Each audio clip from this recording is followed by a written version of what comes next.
안녕하세요. 사회적 거리두기가 2월 14일까지 연장되면서 설 연휴에도 모이지 못하는 게 유지됩니다. 여러 가지로 힘들고 답답하시겠지만 기도하시면서 힘내시고요. 오히려 감사의 조건들을 묵상하시고 또 주변의 어려운 이들을 돌아볼 수 있는 성숙한 신앙의 성도님들이 되시기를 소망합니다. 오늘은 목장공과 5가 구원받은 성도에 대해서 함께 나누어 보도록 하겠습니다. 영상을 잠시 멈추시고 예배소서 2장 5절에서 8절까지를 읽어보시기를 바랍니다. 그러면 들어가는 말을 한번 읽어보도록 하겠습니다. 산상설교는 하나님의 백성이 이 땅에서 어떻게 살아가야 하는지를 알려줍니다. 예수님이 하나님의 백성에게 요구하는 삶은 매우 높은 수준의 삶입니다. 그래서 많은 사람들이 산상설교를 읽으면서 과연 누가 그렇게 살 수 있을까라는 의문을 가집니다. 그러나 성도는 그렇게 살 수 있습니다. 예수님은 믿는 자들에게 성령을 보내시어 마음을 새롭게 하시고 그 뜻에 순종하게 하시기 때문입니다. 더 나아가 우리에게 주어진 구원을 잘 이해하면 새로운 삶의 근본적인 원리를 알 수 있습니다.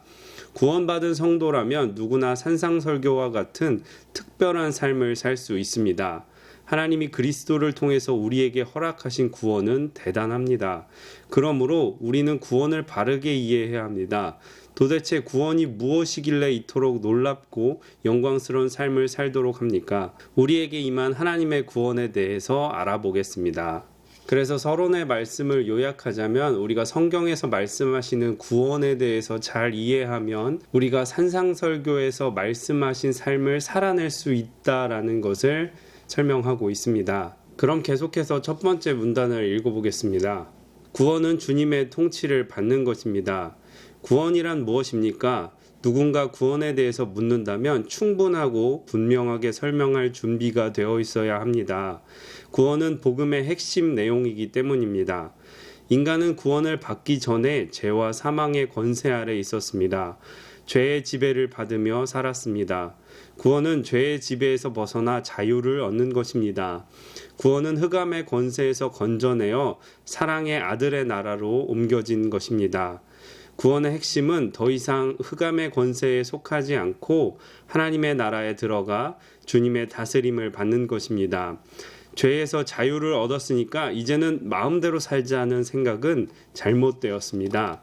성도는 죄에서 자유함을 얻었기에 이제 마음껏 주님의 통치에 순종할 수 있습니다. 주님의 다스림에 순종하지 않으면서 구원받았다고 생각하는 것을 경계해야 합니다. 주님의 통치를 거부하는 것은 죄의 권세에 속해 있는 사람들의 전형적인 모습입니다. 그래서 첫 번째 문단을 쉽게 설명하자면 구원이라는 것은 결국 우리 인생의 주인이 바뀌게 되는 것이다 라는 의미를 가지고 있습니다. 이전에는 죄와 사망의 권세가 우리 인생의 주인이 되어서 끌고 다녔다면 이제는 생명의 주인 되신 예수님께서 내 삶을 다스리시는 것이 구원이다 라고 설명을 하시고 있습니다. 그럼 이제 두 번째 단락으로 넘어가 보도록 하겠습니다. 구원은 믿는 자에게 주어지는 은혜입니다. 하나님의 말씀에 순종하는 사람이 구원받은 사람입니다. 그런데 이 말을 오해하는 경우가 있습니다. 하나님의 말씀에 순종해야 구원을 받는 것으로 말입니다. 구원은 행위로 얻는 것이 아니라 오직 믿음으로 얻습니다. 이것은 한 발짝도 양보할 수 없는 진리입니다. 구원은 전적으로 예수 그리스도의 십자가 사역에 근거합니다. 예수 그리스도의 십자가 사역을 믿는 자들은 의롭다함을 얻습니다. 믿음은 예수님의 죽으심만이 인간을 영원한 죽음에서 구원하시는 유일한 방법으로 알고 그리스도에게 자신의 인생을 의탁하는 것입니다. 혹시라도 우리의 행위로 하나님께 나아갈 수 있다고 생각하십니까? 하나님의 의의 기준은 마음이 부패하여 죄를 행하는 인간이 결코 만족시킬 수 없습니다. 하나님은 예수 그리스도를 통하여 구원의 길을 열어주셨습니다. 예수 그리스도가 없다면 우리에게 희망이 없습니다. 성도는 주님이 다시 오실 그날까지 믿음에서 떠날 수 없습니다. 오직 의인은 믿음으로 말미암아 삽니다. 끝까지 믿음으로 붙잡아야 합니다.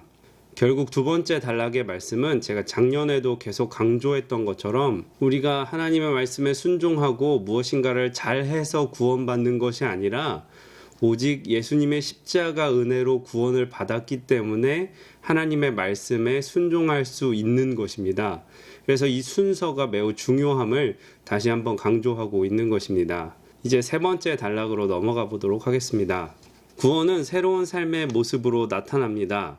하나님의 말씀에 순종하는 행위는 결코 구원의 근거가 될 수 없습니다. 그러나 예수님을 믿음으로 구원을 받은 성도는 하나님의 말씀에 순종합니다. 그래서 성도의 삶을 구원받은 증거라고 합니다. 좋은 나무는 좋은 열매를 맺기 때문입니다. 믿음으로 구원을 받습니다. 구원을 받았다는 것은 하나님 나라에 속하여 주님의 통치를 받는 것입니다.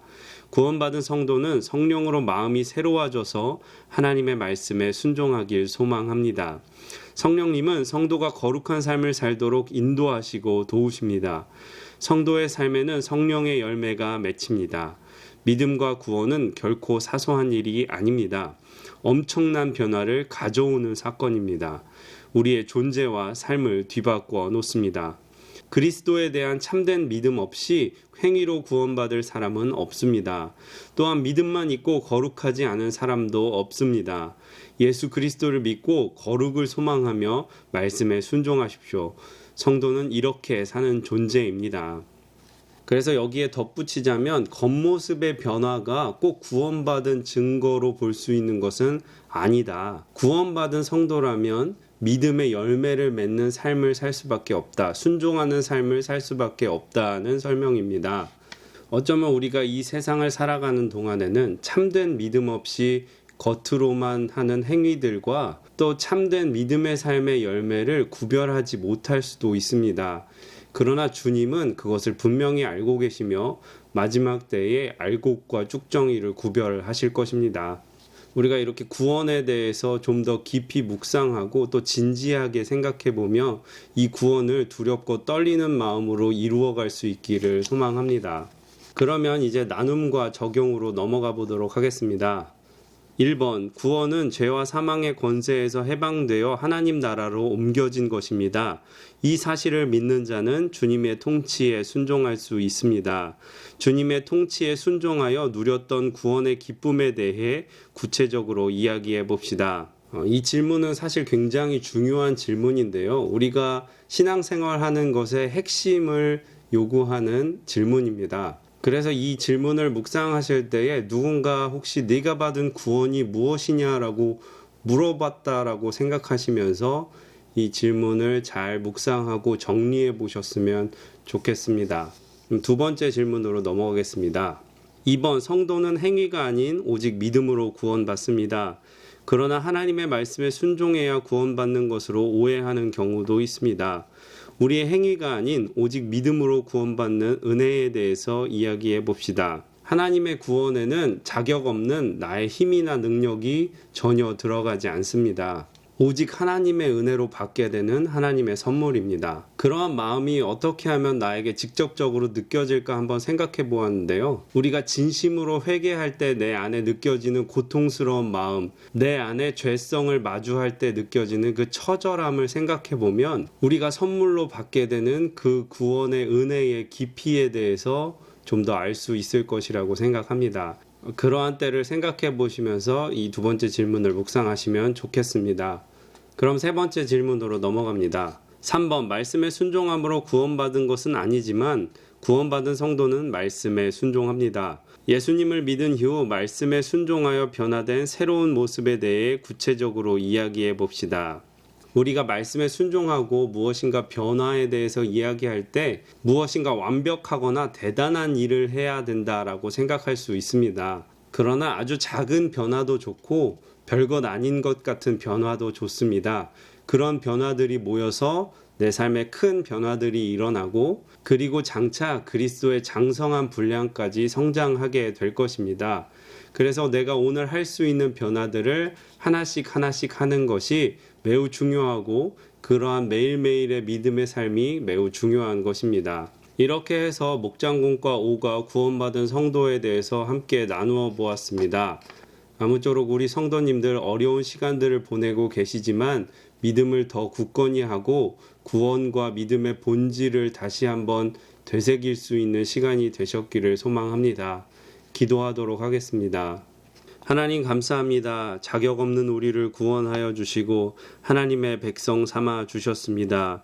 우리의 행위나 우리의 노력이 아닌 오직 예수 그리스도의 십자가 은혜로 우리를 구원하여 주셨음을 감사할 수 있도록 도와주시옵소서. 또한 구원받은 그 은혜에 감격하여 우리가 하나님 말씀에 순종하여 하나님 백성으로서 이 땅에 살아갈 수 있도록 도와주시옵소서. 하나님, 원치 않은 전염병으로 인해서 우리가 너무나 오랜 시간 고통의 시간들을 보내고 있습니다. 그러나 하나님, 우리의 믿음을 지켜주시고 하나님, 이럴 때일수록 믿음의 본질로 순전하고 철저하게 돌아갈 수 있도록 저희들의 믿음을 굳건하게 하여 주시옵소서.